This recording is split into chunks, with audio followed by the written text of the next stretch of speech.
Sister Meeple here, bringing you my Kickstarter pick of the week, which is a charming little card game called Into the Black Forest by Green Couch Games.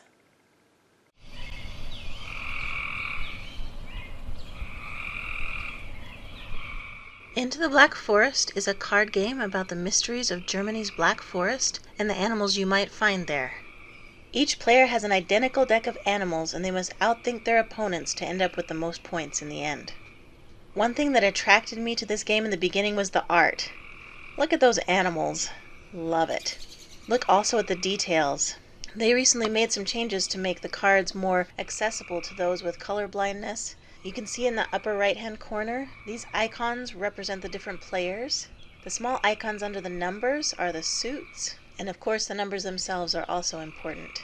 But before we get too much into the gameplay, let's look at the designer, illustrator, and publisher of this game. The designer for this game is Jason Slingerland.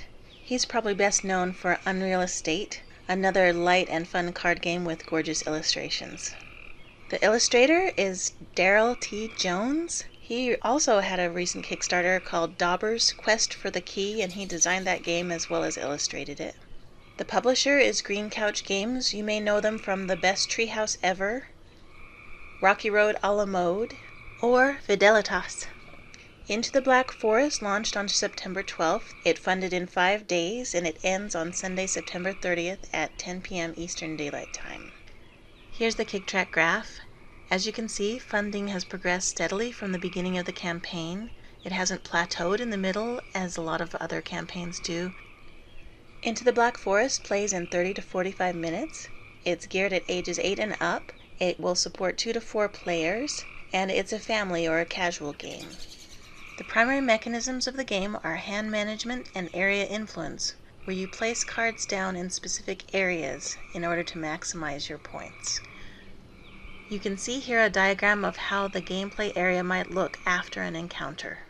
The card in the middle is an encounter card, and it dictates how points are scored for that encounter. At the top you can see that high beats low, so the owl, which is an 11, beats the squirrel, which is a 4, but the points awarded are for the lower card, so the owner of the owl gets 4 points. To the left, the players must play a card that matches the suit of one of the cards at the top. In this case, the lynx is a book, and so is the owl, and the player who played the lynx scores 8 points.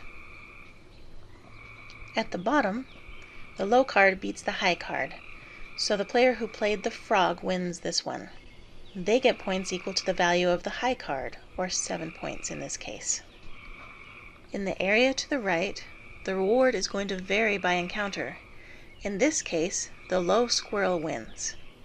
These cards are placed face down, and they are flipped over at the end of the encounter to see who wins. Since the 4 is the lowest squirrel value, the player who played the 4 card will win. No matter what the value of the cards played, the person who wins this section of the encounter gets 6 points.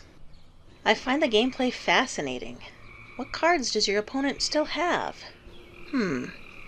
Are they going to try to trick you? Can you use that to your advantage? If you can keep one step ahead of your opponent, you'll win this game. For more details, see the gameplay videos on the Kickstarter page. The components of the game originally included 66 cards and a score pad, but that score pad has been replaced with a folding score track and 4 scoring cubes as the result of a stretch goal.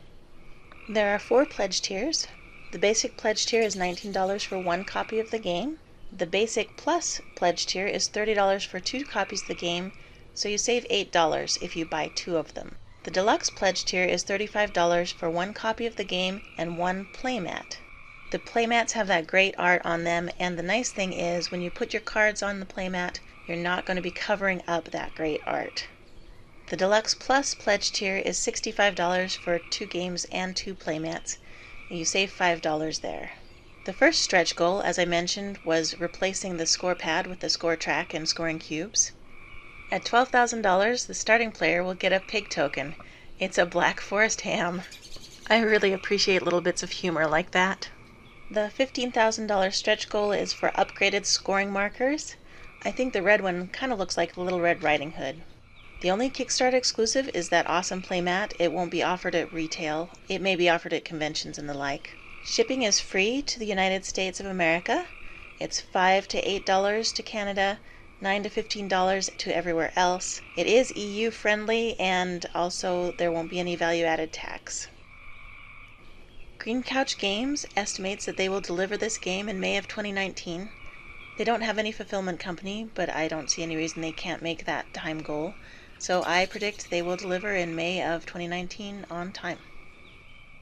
Sister Meeple says I'm backing it. I must admit they had me at Woodland Creatures and Playmat, but the gameplay itself looks really interesting. I like the idea of you having to decide where your card fits the best and where it's going to give you the most advantage, and you also have to kind of remember what cards your opponent has already used and what they might have in their hand. So there's a little bit of a memory element as well, which I like. Another thing I like about this game is that it's small. I have so many big games taking up space on my shelves. I like small games, portable games, ones that pack a lot of strategy into a small container, and this game does exactly that. If you're interested in Into the Black Forest, check it out at their Kickstarter page in the links below.